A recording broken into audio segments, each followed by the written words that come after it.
Doctor Amit अभी अभी medical की पढ़ाई कंप्लीट करके आए थे। बहुत काबिल लड़का था, हार्ट सर्जन था। उसे एक बड़े अस्पताल में जॉब मिल गई। सबके साथ मिलना जुलना हुआ। कभी भी ऐसा नहीं हुआ था कि कोई मरीज उनके हाथों से ठीक ना हुआ हो। उसके संस्कार मोतियों जैसे थे। मुस्कुराता तो लोग आहें भरते थे। संस्कार ऐसे थे कि कामयाबी उनके कदम चूम रही थी। डॉक्टर अमित के पिता का साया तो सर से बचपन में ही उठ गया था। जो माँ थी वो गारमेंट जॉब करती थी, अपना खून बेचकर बेटे को पढ़ाया था। और एक बड़ी बहन थी जिसकी शादी हो चुकी थी। माँ का सपना पूरा हो गया था, बस एक सपना बाकी था, बेटे के लिए प्यारी सी दुल्हन का। माँ हर रोज अमित को शादी के लिए कहती थी, लेकिन अमित कहता था, माँ तुम क्यों जिद लगाए बैठी हो, कर लूंगा शादी भी। फिर माँ खामोश हो जाती थी। अमित की जिंदगी में क्या होने वाला था, ये अमित की सोच से भी दूर था। एक दिन अमित की जिंदगी में एक परी जैसी कोई लड़की आई। इतनी खूबसूरत थी कि मानो जैसे कोई स्वर्ग से परी आई हो। वह बीमार थी, लेकिन देखने में बिल्कुल भी बीमार नहीं लग रही थी। उसके साथ उसकी माँ, बहन और शायद उसका भाई भी था। जब उसका नंबर आया तो डॉक्टर अमित के पास आए। उन्होंने नमस्ते किया और बताने लगे, डॉक्टर हमें पिछले 7 महीनों से इसका इलाज करवा रहे हैं, लेकिन दिन ब दिन ये कमजोर होती जा रही है। डॉक्टर अमित ने उसकी तरफ देखा। वह बेबस नजरों से अमित की तरफ देख रही थी। डॉक्टर अमित ने रिपोर्ट देखी तो दिव्या के दिल में सुराग था। और डॉक्टर ने कहा था, अगर ये 2 महीने तक ठीक ना हुआ तो ये मर सकती है। बस 2 महीने का टाइम है।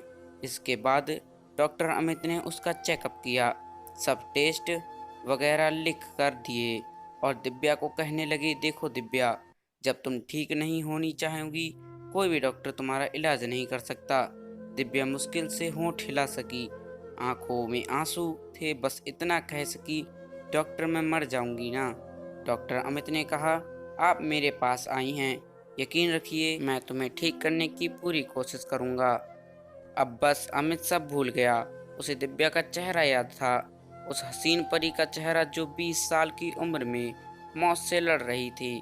अमित ने दिव्या का इलाज करना शुरू कर दिया। दिव्या हर दिन नए दिन के साथ जिंदगी की तरफ लौटने लगी। डॉक्टर अमित का जादू जैसे काम करने लगा हो। वह दिव्या के दिल की बीमारी का नाम निकाल रहे थे। दिव्या के साथ साथ सब हैरान थे कि हमने इतने बड़े बड़े डॉक्टर से इलाज करवाया, फिर भी वह ठीक नहीं हुई। लेकिन डॉक्टर अमित ने तो जादू ही कर दिया। डॉक्टर अमित ने रिपोर्ट दी। दिव्या के चेहरे पर अलग से ही चमक नजर आ रही थी। अमित को दिव्या से मोहब्बत होने लगी और दिव्या को भी। समय के साथ साथ दिव्या बिल्कुल ठीक हो गई। एक दिन दिव्या अमित के पास बैठी थी, अकेली थी। कहने लगी, डॉक्टर अमित, आप मेरे लिए कोई देवता हैं, मैं मरना नहीं चाहती। डॉक्टर अमित, मुझे जीना है। आपने मुझे जिंदगी दी है, मैं आपका ये एहसान कैसे उतारूंगी। अमित ने दिव्या का हाथ पकड़ा और कहने लगा, दिव्या मुझसे शादी कर लो, तुम्हारा एहसान उतर जाएगा। दिव्या की सांस रुकने लगी। डॉक्टर आप ये क्या कह रही हैं। अमित ने मुस्कुराते हुए कहा, हाँ दिव्या, तुम मुझसे शादी करोगी। बात बड़ों तक पहुंची और रिश्ता हो गया। दिव्या अमित से में हमसफर बन गई। अमित उसका बहुत ख्याल रखता था, दिव्या को पलकों पर बिठा कर रखता था। दिव्या बहुत खुश थी अमित के साथ, जैसे दिव्या का कोई सपना था जो कुछ दिनों के बाद मरने वाली थी। वह आज जिंदा और अपने हमसफर के साथ जिंदगी गुजार रही है। अमित ने दिव्या को जैसे सारे जहां की खुशियां दे दी थीं। एक रात दिव्या की तबीयत कुछ खराब हुई।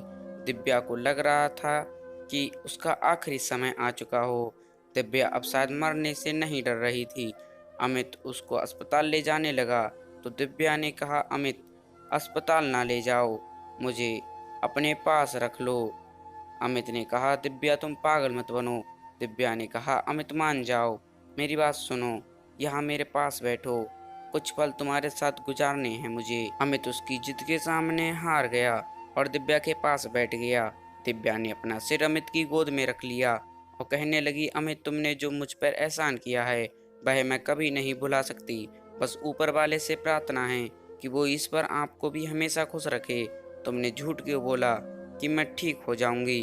अमित रोते हुए बोला, मैंने वह झूठ इसलिए बोला ताकि तुम अपनी जिंदगी की ये कुछ पल बिना मौत के डर से जी सको। मैंने शादी के बाद वह रिपोर्ट पढ़ ली थी जिसमें लिखा था कि तुम बस 8 महीने तक जी सकती हो। अमित, तुमको पता है मैंने इन 8 महीनों में अपनी पूरी जिंदगी जी ली है। मुझे अब ऊपर वाले से कोई शिकवा नहीं। जो तुमने मुझे दुनिया के हर खुशियाँ दी हैं, पता नहीं क्यों, तरस खाकर या मोहब्बत से, मुझे तुम्हारा साथ अच्छा लगता है। अमित दिव्या की आंखों में देखने लगा। आंसू पानी की तरह बह रहे थे।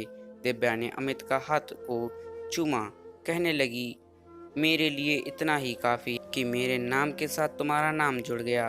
अमित बेबसी की हालत में दिव्या को तसल्ली दे रहा था, लेकिन आज बेबस था। दिव्या आंसू साफ करते हुए बोली, अमित, तुमसे एक चीज मांगू तो मना नहीं करोगे ना?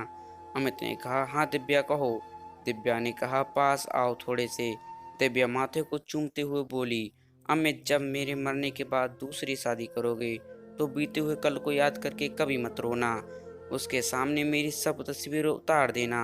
मेरी कोई याद सामने ना रखना। तुम किसी और की बाहों में होगे ना तो मुझे बहुत तकलीफ होगी। मुझे तुम्हारे साथ और जीना था। मुझे अपने बच्चे देखने थे, उनके माँ कहना सुनना था। लेकिन ऊपर वाले ने इतनी ही जिंदगी लिखी थी। उसकी आवाज़ आहिस्ता आहिस्ता धीमी होती जा रही थी। अमित, बहुत प्यार करती हूँ तुमसे। अगर मुमकिन होता तो मैं ईश्वर से सांसें मांग लेती। अमित, जब शादी कर लोगे, तुम्हारे बच्चे होंगे ना, तो अपने बच्चों को भी मेरे बारे में बताना। मेरे ना सही तुम्हारे बच्चे तो होंगे ना। मुझे अपने बच्चे देखने हैं। अमित, मुझे जीना था। लेकिन अमित उसका आखिरी शब्द था, आखिरी पुकार थी। बेबस निगाहें थीं, खामोश होती जा रही आवाज़ थी, बेजान होता जिस्म था। दोनों सब सपने मिट्टी से मिल गए थे। बिछड़ने में कुछ सांसें बाकी थीं। दुनिया धुंधली होती नजर आ रही थी। हाथ से हाथ छूट रहा था। आंसू बंद हो रहे थे। अमित की आगोश में आखिरी हिचकी ले रही थी और हाथ से हाथ जुदा हो गए। बहुत सारे सपने लिए दिव्या अमित से बिछड़ गई। भगवान ना करे ये जिंदगी किसी को दगा दे। अमित बहुत मोहब्बत करता था, लेकिन बेबस था। ईश्वर के लिखे को कहाँ कोई बदल सकता है। आज भी अमित बहुत समय दिव्या को याद में गुजारता है। शादी तो कर ली, लेकिन फिर भी वह दिव्या की कमी महसूस करता है। वह आज भी इतना ही रोता है। वह हमसफर था। वह मरना नहीं चाहती थी, लेकिन किस्मत से हार गई थी।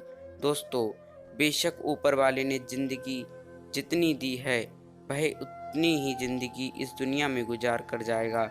लेकिन अगर दिव्या जैसी लड़की कोई भी बीमार है और उसे कोई अमित जैसा हमसफर मिल जाए, तो वह थोड़े ही समय में अपनी पूरी ज़िंदगी जी लेती है। तो दोस्तों, आपकी क्या राय है इस कहानी के बारे में? कमेंट करके हमें ज़रूर बताएं।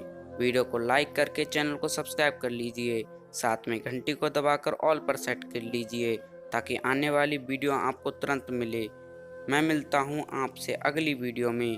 तब तक के लिए धन्यवाद।